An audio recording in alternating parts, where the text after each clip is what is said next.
I'm Judea Murray, and here on A Positive Note, we highlight the most heartwarming stories from all around our tri-state that move and inspire us. And we start in Brooklyn.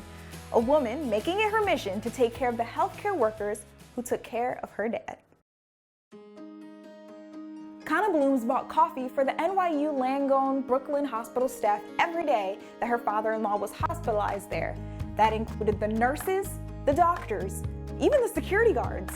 But it didn't stop when he was released. She continued to bring food, smoothies, and snacks for the 300 staff members on a daily basis. Kana even makes sure to bring kosher options. They weren't getting drinks and they weren't getting like those quick little snacks that they could just grab and go because it's super busy there. They don't always have time, to eat a full-on meal. Healthcare workers are being recognized all over our tri-state for their unending work during this trying time. Over in Connecticut, that thanks is being shown through art. Local artists in Bridgeport united to create a path of hope outside of Bridgeport Hospital. The art chalk walk represents a token of their appreciation and a hope for a brighter tomorrow. Art is one of those things that can bring anyone together. Ask Chelsea Fair. She's a 10-year-old girl that News 12 met last year. Now she's using art to help those in need. There's no such thing as bad art. It only matters what it looks like in your eyes. Meet Chelsea Fair. The 10-year-old from Connecticut is building boxes of art supplies to donate to schools, shelters, and foster homes. Last year, she donated specifically to children who experienced some sort of trauma. How's everybody doing today? Before COVID, she used to actually hand deliver the kids. But now, in order to follow social distancing guidelines, she ships the boxes and makes videos like this for the recipients. Hi, Miss Sarah's class. It's Chelsea from Chelsea's Charity. And while Chelsea says losing that one-on-one interaction with kids makes her sad, shipping allows her to touch so many more people all over the country. Since this shelter-in-place began, Chelsea's Charity has shipped to a place in Detroit, LA, LA, Missouri, yeah.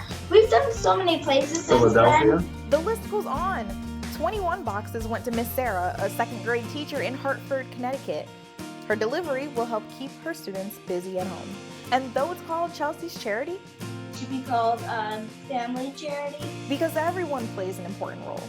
So if Chelsea, Corey, and I are packing the kids up, then Dad is the one that loads the big boxes for us and ships them out. And yesterday we shipped out a 78-pound box of 75 art kits to children in Philadelphia. 78.65 pounds, but who's counting? The impact of Chelsea's Charity isn't lost on Corey, her 9-year-old brother.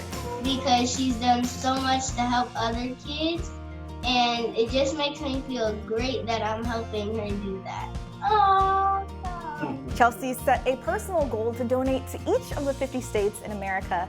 You can follow her on Instagram to help cheer her on. Now, over in Long Island, a North Fork couple made an incredible discovery when something special washed up on the beach. Let's take a look.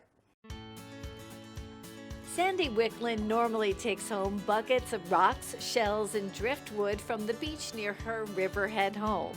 There's always treasures that we find, especially after a good north wind. But on April 30th, a woman named Sandy found a different type of treasure in the sand. As we were walking, I just happened to look down and there was a bottle. So I picked it up and it looked like there was a message in it, and sure enough there was. Sandy and her husband Scott say the message was from 6-year-old Ryan Michael from Connecticut. Ryan had thrown the bottle into the Long Island Sound back on January 12th from Bradley Point near West Haven.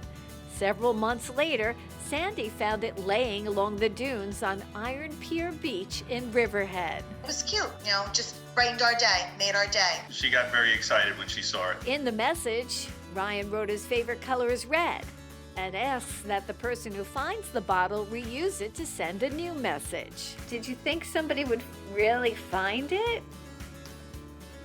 no. The message in a bottle was traced back to Ryan after Sandy posted a picture of it on social media.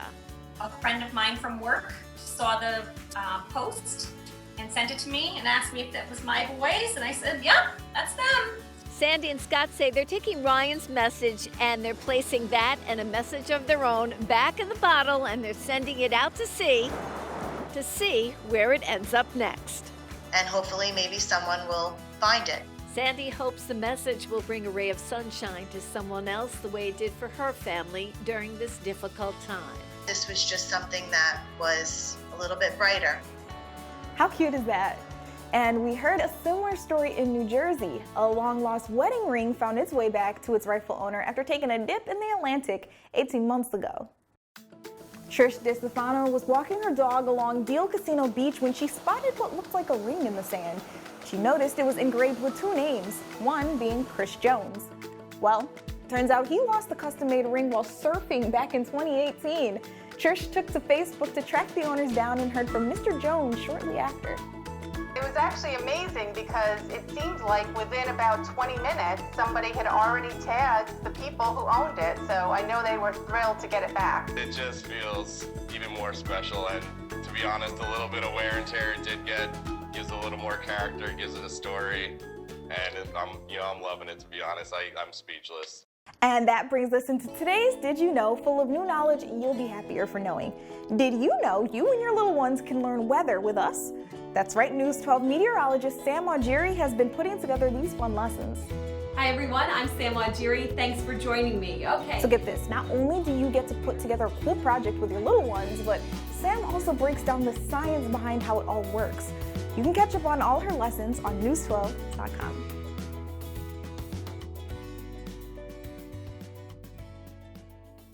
When was the last time you saw a movie? And I'm not talking about Hulu, Netflix, or Amazon. The Tri-State is getting a blast from the past as drive-in movies are making a comeback. Let's go. See you in the future. You mean the past? Exactly. COVID-19 is bringing back retro fun. Drive-in theaters are making a comeback in New York just days after Governor Cuomo gave the green light. Back to drive-in movie theaters. I'm okay with that, by the way. Towns across Long Island are now hosting pop-up drive-in theaters to give residents a safe, socially distant, and family-friendly activity amid the pandemic.